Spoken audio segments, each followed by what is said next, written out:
Hello everyone, जय भीम, नमो बुद्धाय। स्वागत आप सभी का ट्रूथ लिटरेचर में। और आज हम डिस्कस करेंगे एक टॉपिक पर कि क्या राम ने सच में झूठे बेर खाए थे माता शबरी द्वारा।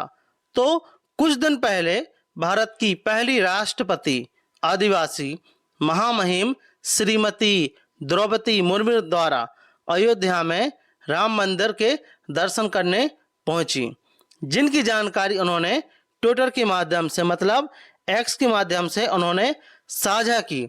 और उन्होंने लिखा कि अयोध्या में प्रभु श्री राम के वाल स्वरूप का दर्शन करने के दिव्य अनुभव को शब्दों में बांधना मेरे लिए संभव नहीं है। राम केवट संवाद से लेकर प्रभु श्री राम द्वारा माता शबरी के झूठे बेर खाने जैसी मर्मस्पर्शी प्रसंग बरबस याद आ रहे हैं। मैं भाव विभोर हूँ। यह मंदिर भारतीय संस्कृति और समाज के आदर्शों का ऐसा जीवंत प्रतीक है जो देशवासियों के हित में कार्य करने का अवसर मुझे मिला है। यह बात महामहिम श्रीमती द्रौपदी मुर्मू जी ट्विटर के माध्यम से बताती हैं। तो सवाल उत्पन्न होता है, क्या सच में राम ने माता शबरी के झूठे बेर खाए थे? क्योंकि जब हम रामायण को हम देखते हैं, चाहे वह वाल्मीकि रामायण हो, आध्यात्म रामायण हो, या फिर आनंद रामायण हो, या तुलसी रामायण हो, या फिर सत्संग्रह रामायण हो, चंद्रिका रामायण हो, किसी भी रामायण में राम द्वारा माता शबरी के झूठे बेर खाने का उल्लेख नहीं है। चूंकि यह बात महामहिम राष्ट्रपति जी बोल रही हैं जो कि आदिवासी समाज से आती हैं, तो इसका जो संदेश है दलितों, पिछड़ों और आदिवासियों तक जरूर जाएगा कि माता शबरी के झूठे बेर राम ने खाए थे। और कहीं न कहीं यह बात डिनाई की जाएगी कि हिंदू धर्म शास्त्रों में जातिवाद तो है ही नहीं, और चुनाव का समय है तो लोगों का एक अलग नजरिया जाएगा कि हम सब एक हैं। तो हमारा उद्देश्य किसी राजनीतिक पार्टी का विरोध करना नहीं है, लेकिन उस बात का है कि सच में झूठे बेर खाए थे राम ने माता शबरी के। तो जब हम रामायण की बात करते हैं जो कि रामचरितमानस घर घर में पाई जाती है, तो उसका अरण्य कांड है। अरण्य कांड के आखिरी में जब हम देखते हैं, पाते हैं शबरी के बारे में, तो यह बोलते हैं, जो कि हम इसका हिंदी अर्थ लेंगे किताब में, कि रामचंद्र मेरे घर आए हैं।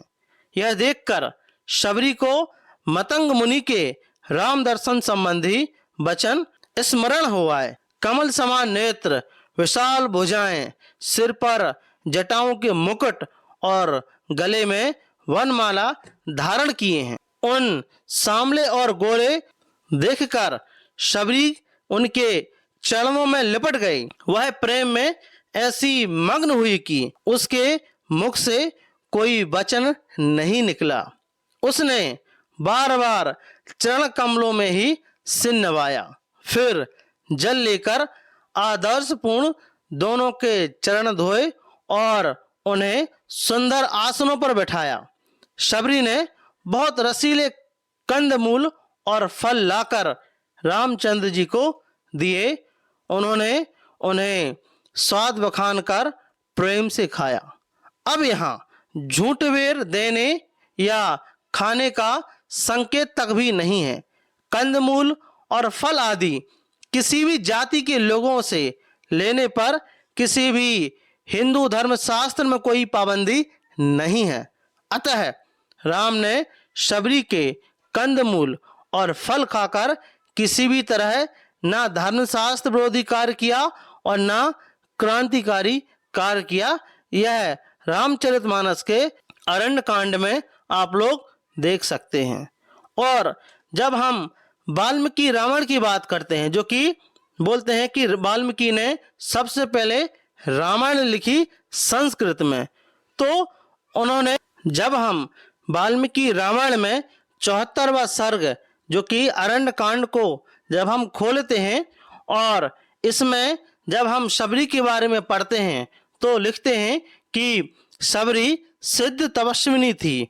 उन दोनों भाइयों को आश्रम पर आया देख वह हाथ जोड़कर खड़ी हो गई तथा उसने बुद्धिमान श्री राम और लक्ष्मण के चरणों में प्रणाम किया। फिर वाद्र अग्न या आचमनीय आदि सब सामग्री समर्पित की और विधिवत सत्कार किया। तत्पश्चात श्री राम जी उस धर्मपरायण तपस्विनी से बोले, तपोधने, क्या तुमने मेरे विघ्नों पर विजय पा ली? क्या तुम्हारी तपस्या बढ़ रही है? क्या तुमने क्रोध और आहार को कबूल कर लिया है? तुमने जिन नियमों को स्वीकार किया है वे निभ जाते हैं ना? तुम्हारे मन में सुख और शांति है ना? चारु भाषणी, तुमने जो गुरुजनों की सेवा की है वह पूर्ण रूप से सफल हो गई है ना? यह सवाल पूछते हैं।